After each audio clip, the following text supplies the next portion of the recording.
বড় লোক আপুরা কি করবে? Shut up, you shut up boy. উফ, সেটা একটু কমাও, বেশি শীত লাগতেছে, রুমটা একটু বেশি কুল হয়ে গেছে। Oh my god, সুইজারল্যান্ডের মতো ঠান্ডা হয়ে গেছে রুমটা। তো সবাই বলবে আপু বাইরে কি গরম, আমরা মরে যাচ্ছি। গরম এসব গরিবদের জন্য, বড় লোকদের জন্য শুধু এসি আছে। কি বলেন আপনার? আমি ঠান্ডায় বাঁচতেছি না, আমার রুমটা একদম কুল হয়ে গেছে এখন, একদম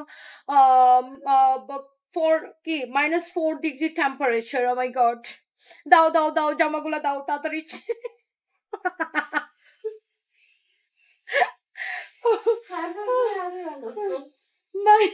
আর আমি রোদের মধ্যে যাই, রিক্সা দিয়ে ঘুরি, আমার মজা লাগে, আমার খুব মজা লাগে, আমি সবকিছু খুব এনজয় করি। আমি আজকেও আমি রিক্সা দিয়ে লেজার পিটে গেছি, আসছি, মজাই লাগছে আমার। আর এই মুহূর্তে আমি সবাই একটা রিকোয়েস্ট করবো, রিক্সাওয়ালাদের সাথে না কেউ দামাদামি করবেন না। আপনার যদি সামর্থ্য থাকে রিক্সাওয়ালার 10 টাকা 20 টাকা বেশি দিবেন, কারণ জানেন এই যে গরমের মধ্যে রিক্সাওয়ালা ভাইগুলো না এত কষ্ট করে জানেন। আমি তো ডেইলি এখন আমি সবসময় রিক্সা দিয়ে আমার অফিসে যাই, এখানে যাই সেখানে যাই, মানে বনানির ভিতরে দাদা আছে সব আমি রিক্সা দিয়ে যাইতে আসতেই পছন্দ করি, আর আমি রিক্সা জার্নিটা খুব এনজয় করি। আর এত রোদ বাইরে আপু, এত গরম, রিক্সাওয়ালাদের খুব ভয়াবহ অবস্থা।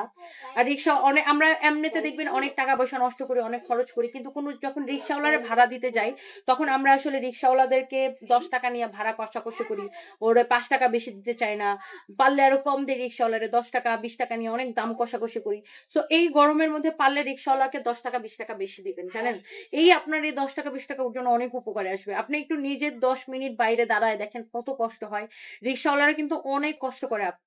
আমি সবাইকে রিকোয়েস্ট করব এই গরমের মধ্যে রিক্সাওয়ালাদের সাথে কেউ আপনার হচ্ছে যা দাম কষাকষি করেন না, পারলে ওরা 10টা 20টা টাকা বেশি দিবেন, কারণ অনেক কষ্ট করে রিক্সাওয়ালারা এই গরমের মধ্যে, অনেক কষ্ট করে। দাও, আমি একবার যেই রিক্সাতে উঠবো ওই রিক্সাওয়ালা পরবর্তী সময় আমার আবার খুঁজবে যে আপাটারে যদি আবার পাইতাম। আমি রিক্সাওয়ালাদের সাথে অনেক কথা বলি, ওদের জীবনের গল্প শুনি, ওরা কি করে না করে, কোথায় থাকে, কয়জন ফ্যামিলিতে কে কে আছে, কি কাজ করে, কিভাবে জীবন চলে। সো আমি আমার জায়গা থেকে চেষ্টা করি। আর আপনারা দেখবেন অন্য জায়গায় বিভিন্ন জায়গায় কিন্তু টাকা নষ্ট করতেছেন, কিন্তু রিক্সাওয়ালারে ভাড়া দেওয়ার সময় অনেকেই মানে দর কষাকষি করেন। এই গরমের মধ্যে এটা করবেন না, রিক্সাওয়ালাকে দিবেন একটু কইরেন, হ্যাঁ, কারণ ও তো দেখেন ও কিন্তু হাত পেতে খাচ্ছে না, ও কিন্তু কাজ করে খাচ্ছে, পরিশ্রম করে খাচ্ছে। সো একজন পরিশ্রমী মানুষকে হেল্প করবেন। অনেক আছে দেখবেন সুস্থ সবল মানুষ, ও কোনো কাম করে না, রাস্তার মধ্যে ভিক্ষা করে করে বেড়ায়। এদের থেকে আপনি যদি একজন রিক্সাওয়ালাকে হেল্প করেন অনেক ভালো কাজে দিবে। আর এই গরমের মধ্যে এই রোদের মধ্যে রিক্সাওয়ালা গুলার যে কি কষ্ট, মানে এটা আসলে শুধু একটা রিক্সাওয়ালাই বুঝতে পারবে।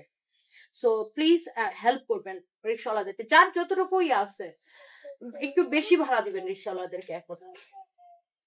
বাই দ্য ওয়ে তারপর এই ডেলিভারি ম্যান গুলা, এই যে যারা ডেলিভারি ম্যান মোটরসাইকেল দিয়ে সাইকেল দিয়ে কত কষ্ট চিন্তা করেন আপনি, সারাটা দিন মোটরসাইকেল নিয়ে বা সাইকেল দিয়ে বেশিরভাগ ডেলিভারি ম্যান গুলো সাইকেল দিয়ে ডেলিভারি দেয়, সাইকেল দিয়ে যে বিভিন্ন মানুষের জায়গায় বাড়িতে ঘুরে ঘুরে ঘুরে ঘুরে, তারপর কিছু মানুষ ফোন ধরে না, তারপর অনেকে বলবে আমি নিচে এসে পার্সেল নিতে পারবো না, তুমি উপরে আসো, বাসায় লিফট নাই, অনেকের বাসায় লিফট থাকে না, ডেলিভারি ম্যানরা কষ্ট করে 5 তলায় হাঁটায় নিয়ে যাবে, তারপরে সে নিচে এসে কষ্ট করে পার্সেলটা নিবে না। এই কাজগুলো কইরেন না। আবার ডেলিভারি ম্যানরা একটু পানি খাওয়ায়ের, আল্লাহ অনেক সোয়াব দিবে, জানেন অনেক সোয়াব দিবে। একটু মানুষের প্রতি একটু সহানুভূতি দেখাবেন। ডেলিভারি ম্যান গুলো অনেক কষ্ট করে, জানেন অনেক কষ্ট করে। কিছু কিছু বেয়াদব মানুষ তো সব জায়গায় থাকে, কিছু বেয়াদব ডেলিভারি ম্যানও পাওয়া যায়। তার মানে এই না যে সব ডেলিভারি ম্যান বেয়াদব, অনেক ভালো ভালো ছেলেরা পেটের দায়ে কাজ করে, তাদেরকে অনেক কাস্টমার আছেন অনেক রুড বিহেভ করেন ডেলিভারি ম্যানকে, কথায় কথায় বলেন চর মারবেন থাপ্পড় মারবেন, এসব করেন না। জানেন মানুষের রুহের যদি একটা বদদুয়া আপনার প্রতি লাগে এটা কোনোদিন আল্লাহ মাফ করবে না, জানেন রুহের বদদুয়া কামায়েন না, মানুষের একটু ইয়ে করবেন। এটা আপু 1799 টাকায় দিছি, শুধুমাত্র 1799 টাকায় দিছি।